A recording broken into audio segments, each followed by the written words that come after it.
2022 is shaping up to be the most science fiction-y year yet in Magic history, with the cyberpunk Kamigawa Neon Dynasty, spacefaring Unfinity, and whatever the heck Warhammer 40k is. And of course, any change in Magic, no matter how big or how small, leads to tedious discourse on what constitutes real Magic. And now it's my turn to wade into this discussion with my lukewarmest take. I don't think it's as big a deal as a lot of people apparently do. Neon Dynasty and Unfinity are neither surprising nor disconnected from the established Magic brand. At most, they follow a clear progression of modernization that you can track for years, and more likely, they have the same amount of science fiction elements as any number of previous sets, some going back 2 decades and beyond, despite what someone at Wizards is claiming for some reason. And to prove it, here's the complete history of science fiction elements in Magic the Gathering. Also, to a lesser extent, modern and non-traditional Western fantasy elements, respectively, because I think they're relevant to the conversation. Also, 2 disclaimers. 1, at time of writing, Kamigawa Neon Dynasty. I realize I've accidentally written Genesis 5 times in this script, despite not having actually seen the anime. Anyway, the set wasn't out when I wrote this, is what I'm going for. 2, I'm going to use the word robot a lot in this video. For future reference, my definition of robot is when I look at a card and it's clearly a robot. August 1993, Limited Edition, Alpha. Magic's original set is perhaps the most obviously traditional Western fantasy in the history of the game. It's no secret that's inspired by early editions of Dungeons & Dragons, and the Lord of the Rings influence is palpable. However, according to game creator Richard Garfield himself, Magic's greatest influence isn't actually Dungeons & Dragons, it's an unambiguously science fiction game called Cosmic Encounter. Though there are about a dozen games that have directly influenced Magic in one way or another, the game's most influential ancestor is a game for which I have no end of respect: Cosmic Encounter. In this game, participants play alien races striving to conquer a piece of the universe. Now, I need to point out that it's unclear if he's solely referring to a mechanical influence, but I would argue he's not. As evidence, look at the numerous examples of sci-fi elements in Alpha. Cards like Mana Vault and Time Vault walk the line between magic and technology. Never Knew All as a Disc takes its name from a famous science fiction author, letting you know what influences the game's creators were thinking about when they designed it. Living Wall is an abomination straight out of the darkest speculative fiction. Magic also had a multiverse from the very beginning, a very science fiction concept. In the words of Garfield, almost any card or concept would fit into a multiverse. Also, it would not be difficult to accommodate an ever-growing and diverse card pool. Expansion sets with very different flavors could be used in the same game, for they could be seen as a creative mingling of elements from different universes. The multiverse is not only a sci-fi concept, but also an ingenious tool to introduce new and exciting elements to the game while maintaining world cohesion. And this was demonstrated almost immediately with December 1993, Arabian Nights. You know what? I'm going to stop yelling. It's probably getting annoying. Anyway, Wizards of the Coast wasted no time in expanding the idea of what Magic could be. The very first expansion went to an all-new plane, based on an all-new tradition, and full of all-new elements. Do you think certain players were upset that they didn't immediately go to Dominaria again? Probably. Anyway, the idea that Magic could be almost anything was probably cemented when they decided not to change the subtitle or card back for each expansion. These new sets, no matter how different or weird they might be, are not considered separate games or even sequels. They're all the same game under the same name. Magic is broad enough to incorporate them all.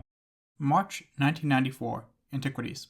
Antiquities is the artifactiest artifact set in Magic, with every non-land card being artifact related in some way or another. And with all these artifacts, you're bound to get some science fiction ones. We're treated to such modern and futuristic concepts as advanced mechanical life, factories, power plants, and a straight-up rocket launcher. Perhaps the most significant science fiction element of this set is the introduction of the Phyrexians, who already have their biomechanical style. We'll get back to them in a moment. June 1994, Legends. Legends includes such non-Ye Olden Days elements as Lovecraftian horror, steampunk, Mechagodzilla, Albert Einstein in space, and modern US Armed Forces insignias. The period of time between 1994 and 1997. For a while, most sets followed the same pattern, with each having a subset of cards that didn't fit the traditional fantasy mold.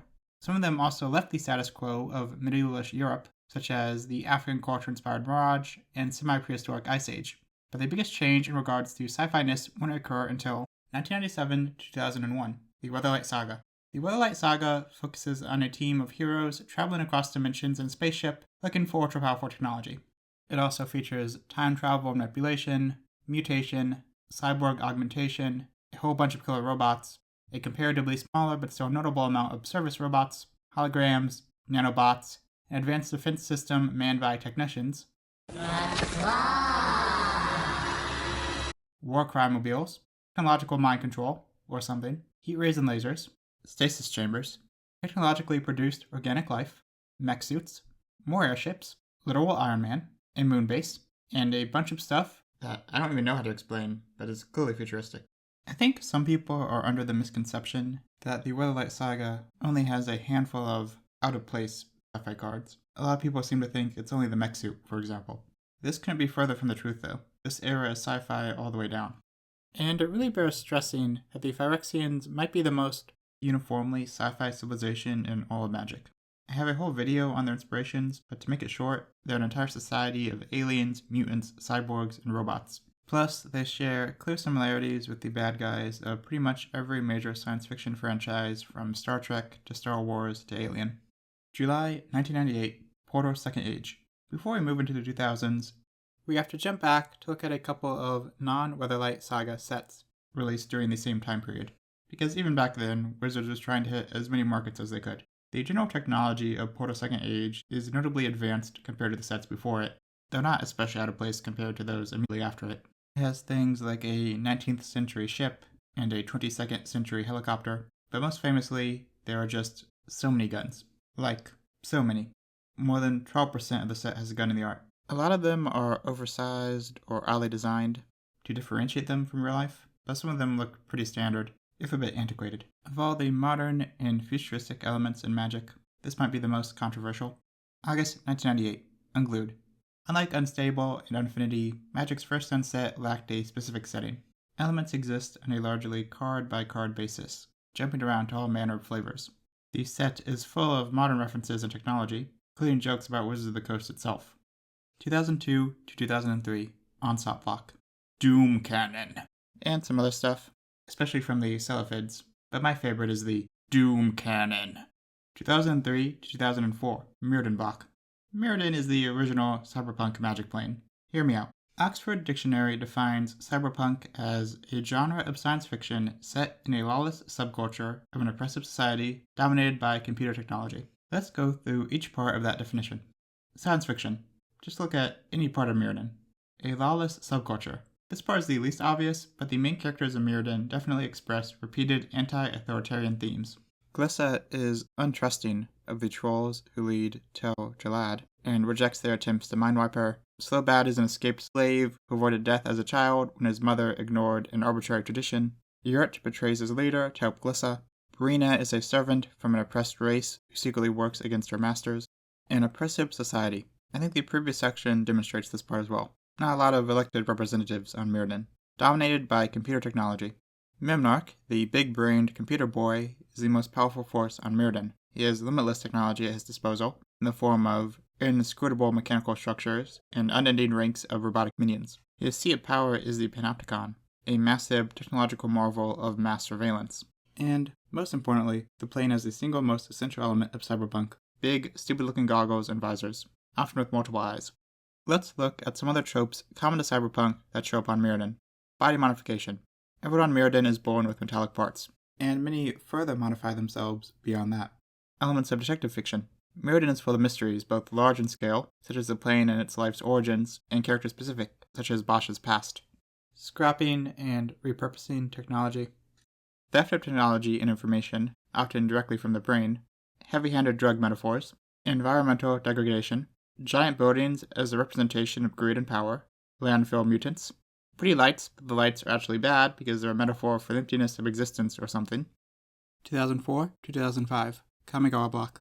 The Japanese-inspired Kamigawa was another large departure from the usual conventions of Magic world building. At the time, it was unpopular with most players, but in subsequent years, it clearly struck a chord with many. November 2004, Unhinged. Compared to its predecessor, Unhinged goes even more modern and even more sci-fi. Interestingly, Timmy, the player psychographic card from Unglued, is depicted in medieval armor with medieval weapons, and an actual dragon. In contrast, Johnny, the equivalent card from Unhinged, is a modern guy in a t-shirt. 2005 to 2019, various Ravnica blocks. Ravnica is the original cyberpunk magic plane. Okay, I wouldn't go that far, but they do have some similarities. For one, they have the most important element, supervisors. Guilds aren't corporations exactly, but they are this weird halfway point between government and private control. They have a recurring theme of outcasts and the downtrodden, be they ghoul, Golgari, or gateless, versus oppressive ruling parties like the Azorius and Boros. Ravnica has a very modern sense of urbanness too. The Dimir also operate in a pretty cyberpunk way, stealing information directly from mines. General advanced science is also very common. The Izzet use science to mess with things like mines, time, electricity, weather, cloning, and DJing, presumably. The Simic are mutating, augmenting, and gene splicing like there's no tomorrow. War of the Spark push things even further, with various tech-based planeswalkers bringing a piece of home with them.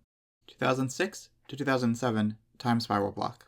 The central conceit of Time Spiral Block focuses on time portals and alternate dimensions, two very sci-fi concepts.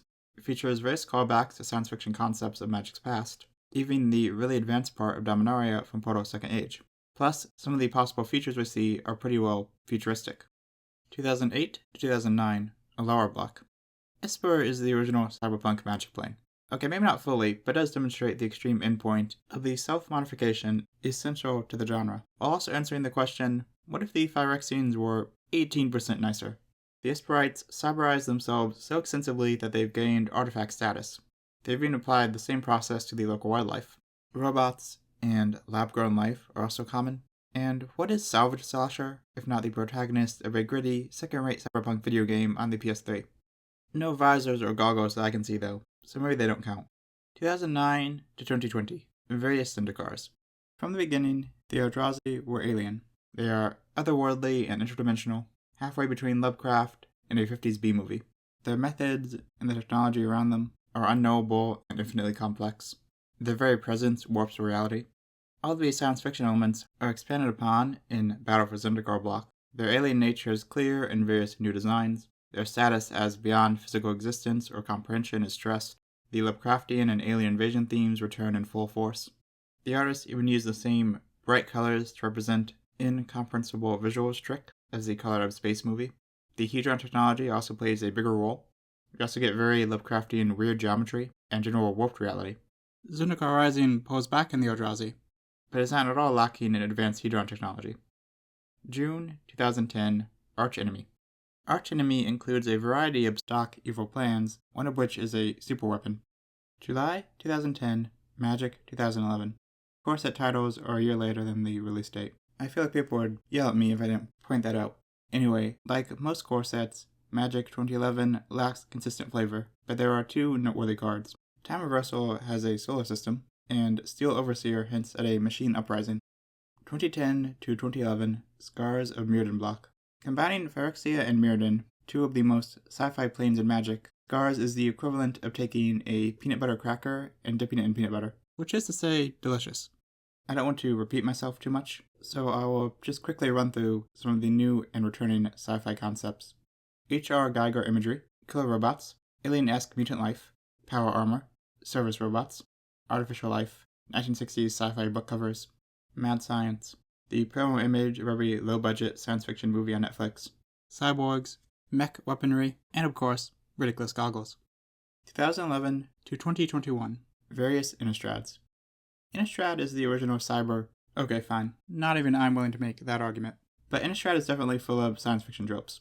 Everything I said about the Eldrazi on Zendikar applies here too, to an even more genre-y degree. The Lovecraft influence is even Lovecraftier, and the pulp alien invasion is even pulpier. They even have crop circles. There's also a lot of mad science. Everyone's Frankensteining all about. We also have The Fly, Ghostbusters, Face Off, vague portals, wolf power suits, steampunk, electricity punk, is that a thing? Jetpacks, and the boss from the end of Wolfenstein: The New Order. Even outside of mad science, the normal citizens of Innistrad have one of the most modern societies in the multiverse, solidly 18th and 19th century inspired. They even have regular guns. May 2012, Plane Chase 2012. I didn't mention the first Plane Chase because the only sci-fi cards that had referenced already mentioned planes, but Plane Chase 2012 really goes all out. In addition to returning sci-fi planes, we also have the esoteric technological marvels of Vryn, the esoteric technological marvels of Belinan, and the esoteric meat-based marvels of Eklor, plus a big space portal. You can never go wrong with a big space portal. July 2013, Magic 2014. The new Sliver design is pretty alien, right? The Predator-Terminator crossover movie will inevitably get, in 2028, we'll probably have designs that look very similar. November 2013, Commander 2013. Commander sets have the years to actually come out in. Yes, it is confusing. This time, Goblin Sharpshooter gets a new, more advanced redesign, and we get holograms again. 2014 to 2016, Conspiracies. Warhammer has surprisingly omnipresent, complex robots. Some are very clockwork to demonstrate old-fashionedness, but others are a lot subtler. We also see this technology applied to Dreddy's mechanical legs. Outside of robotics, we have another vague portal. June 2014, Vintage Masters. Vintage Masters was an online-only, reprint-only set, but still relevant to discussion. A number of cards got fresh art that was newly sci-fi or more obviously sci-fi compared to how they were originally presented. July 2014, Magic 2015. The liquid metal slivers are back. We also get the Goblin Glider and some massive mechanical monstrosities. Wow, it's just like I'm watching the film adaptation of Sea of Monsters. Additionally, Necromancer Stockpile is another mad science themed card, and also has what I consider to be one of the most disturbing arts in Magic. November 2014, Commander 2014. Felden of the Third Path features a man making robot copies of his dead wife. That is both pretty sci-fi and also something I find way creepier than every other Magic fan, apparently. There's also another mech suit. July 2015, Magic Origins. Origins is more sci-fi than the average core set, on account of almost 2/5 of it taking place on Kadesh and Vryn, two very advanced planes. I'll talk more about Kadesh in a minute, but Vryn is a used feature plane with a landscape dominated by barely understood power stations. The set also has Ram Roller, which I can only assume is a discarded He-Man vehicle. 2016 to 2017, Kadesh Block. It has been a minute, so now we'll talk about Kadesh. Kadesh is the original cyberpunk Magic plane. The central theme is of the downtrodden revolutionaries and criminals working together and using unregulated tech to overthrow a corrupt police state. The Aetherborn represent the element of cyberpunk that examines how certain people are tragically unprovided for in society. Plus, there are a truly ludicrous amount of high-tech goggles. Kaladesh was intended to be the steampunk plane. Whether or not they succeeded in that is a matter of opinion, but I think it's pretty undeniable that it's a sci-fi one. It's got an interdimensional portal, any number of advanced vehicles, Iron Man again, giant robots, regular-sized robots, mech suits, power armor, and electricity punk again. I swear I'm going to make that a thing if it isn't already. Similarly to Vintage Masters, the Kadesh Invention series recontextualizes many old artifacts to be newly or more sci-fi. 2017 to 2018, Ixalan Block. While not sci-fi, I feel Ixalan deserves mention as the first set in Magic to be wholly New World based. Also, it has guns and cannons. December 2017, Unstable. Hey, it's the first unset with a consistent setting. Mostly. A few unrelated cards slip in too. But the vast majority of Unstable takes place on Babylovia, a mad science plane composed of 5 factions, each representing a specific genre or flavor of science fiction. The order of the widget are cyborgs, and dare I say, a bit cyberpunk? The Agents of Sneak are spies, they focus on ridiculous gadgets. The League of Dastardly Doom are supervillains. The Goblin Explosioneers are steampunk. Crossbreed Labs are the Simic if they weren't cowards. They also have mech suits. April 2018, Dominaria. The first full return to Dominaria in ages brought with it all of the tech you would expect. You get Bionicles with cattle prods, a robot dragon, and a time portal. July 2018, Battle Bond. The Plane of Kylum features holograms, Vegas lights, and the magical equivalent of the Danger Room from X-Men. July 2018, Core Set 2019. So they just changed how they name core sets and thought we wouldn't notice. Well, they were right. Anyway, M19 has a smattering of sci-fi cards, including a partial focus on Tezzeret. Wait a minute. Mirrodin/New Phyrexia, Esper, Kadesh, Ravnica, Kamigawa. Is Tezzeret the benchmark of whether or not a plane is sci-fi? August 2018, Commander 2018. One of Commander 2018's decks was Exquisite Invention, so you know we're going to get a lot of technology. However, I think the prize for most sci-fi card in the set might go to Verena Lich Queen, the psychic hologram zombie lady. June 2019 Modern Horizons. In addition to various callbacks and possible hints at unknown planes, Modern Horizons has a number of very trippy space-based cards. August 2018 Commander 2019. I don't know what an Eon engine or an empowered autogenerator are, but they look pretty sci-fi to me. October 2019 Throne of Eldraine. Eldraine is interesting because it's apparently about a 50-50 split whether people consider it the most traditional or least traditional Magic plane. Internally, Wizard Story Group was also very hesitant about its tone. November 2019 Mystery Booster. Much like the early unsets, the Flavor of each test card exists on a card-by-card basis, leading to a bunch of modern-day references and a handful of sci-fi ones. December 2019 Secret Layers start. I'll get back to this. April 2020 Ikoria Layer Behemoths. Ikoria has a strong kaiju influence, so strong in fact that it received a series of Godzilla-themed card reskins. Some of these cards have modern technology like planes and skyscrapers in the background. There's a conspiracy theory that Wizards only committed to the behemoth/kaiju theming after securing the Godzilla deal, but I personally don't buy that. The set has multiple top-down kaiju cards, and a lot of the art emphasizes physical size, especially the apex predators, who serve as one of the main draws of the set. The accompanying Commander 2020 adds some new tech cards. Secret Layers. Getting back to this. Secret Layers bring a great variety of artwork styles and influences. That means a lot of sci-fi, through reskins, new art, and controversially, mechanically unique cards, though Wizards would eventually commit to releasing Magic stand-ins for those ones. April 2021 Strixhaven. In addition to a generally modern tone, Strixhaven also has robots. June 2021 Modern Horizons 2. Finally, Modern Horizons 2 has cards from various pre-existing science fiction planes, as well as some possibly fresh ones. So what does this mean? At the most basic level, I hope this list adequately demonstrates that science fiction is not new to Magic. You'd be hard-pressed to think of a sci-fi trope that Magic hasn't already done. You could probably make a We Didn't Start the Fire parody that just named science fiction conventions that Magic has used.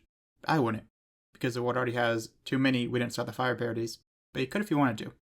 But let's dive deeper. Let me respond in advance to some of the pushback I think this take might receive. 1. All those things you said are sci-fi aren't really sci-fi, they're just fantasy that resembles sci-fi. My main response to that argument is that I don't really see a meaningful difference. If a card is clearly inspired by a science fiction trope, and everyone who looks at it immediately thinks of said science fiction trope, I think it's a science fiction card. Plus, by that logic, Neon Dynasty is also just fantasy. There's a lot of magic built into its world too. Much of its technology draws power from the kami. 2. What about all those times they tried sci-fi and people didn't like it? Let's look at the cases of this. Portal Second Age, parts of the Weatherlight Saga, Battle for Zendikar, and the Walking Dead Secret Lair all come to mind. The first two are very early in Magic's history, and I believe that if they came out now, few players would bat an eye. In 2018, Dominaria referenced the plane's sci-fi elements multiple times, and it's a beloved set. Sci-fi planes like Innistrad and Ravnica are some of the most popular in the game, and planes like Kadesh and New Phyrexia are also solidly liked. The Walking Dead situation is hard to dissect because it was disliked for a variety of reasons. I'd say the two primary ones are that it was initially mechanically unique, and that the source material itself, though not the wider genre, has elements incongruent with Magic.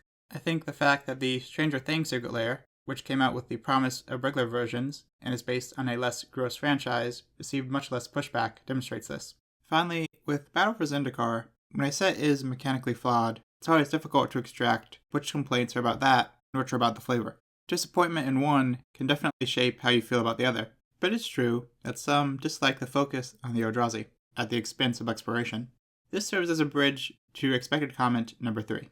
I'm okay with a cyberpunk plane, but I wish it wasn't on Kamigawa. Honestly, I respect this opinion. I personally have no strong feelings in regards to original Kamigawa, as that block occurred well before I started playing. But if you love that block, and you're disappointed that this new set is a departure from it, I totally understand. All I can do is urge you to keep an open mind, and state my belief that a Kamigawa return very likely would not occur at all without some new take on it. And half a set of traditional Kamigawa is a lot more traditional Kamigawa than no Kamigawa at all. Also, going back to Zendikar, a lot of people also complained when they did a set more evocative of the first block, calling it boring and a retread. So I don't think any return strategy would fully satisfy every single player. From the beginning, Magic was envisioned as a multiverse of different ideas and genres. And it's not like this was a quickly discarded idea like Anti or something. For all of its existence, Magic has been incorporating science fiction tropes and references, often to very popular results. If you would prefer a more traditional Kamigawa, I get it, but if you're upset at any set using cyberpunk elements, I think you're a little late. There isn't much being done in Neon Dynasty that hasn't been done before. If all of these power armors were okay, I think these ones will be too. I don't see much of a difference between these really accepted cyborgs and these new ones. As for Unfinity, unsets have literally never been especially traditional. They've been using frequent modern and futuristic references since the very beginning, and I don't see any change this time around. Finally, as for Warhammer 40k, I've never played it. I have no idea if it fits tonally or not, but in terms of the technology of that universe, I feel largely the same as I do with the Neon Dynasty. Again, power armor and magic is not an untested idea. At the end of the day, I try to approach all media with an open mind. I think it leads to a generally better experience. And if Kamigawa is too futuristic for you, just wait for the set that takes place 4,000 years in the past later this year. Wait, that one will probably also have sci-fi elements, or else it wouldn't be an accurate retelling. Oh well. Thank you for watching this very long video. Every time I set out to make a new video, I think it'll be easy to make, and I'm almost always wrong. Also, thank you to Dice Try for voicing Richard Garfield, and thank you to my patrons for supporting me. That's right, I have a Patreon now. Check it out below if you want access to perks like behind-the-scenes info, choosing video topics, and more. Please also consider liking and subscribing if you enjoyed the video. Let me know how you feel about science fiction and magic. Do you have a favorite example of it? Are there any examples that I missed? Bye!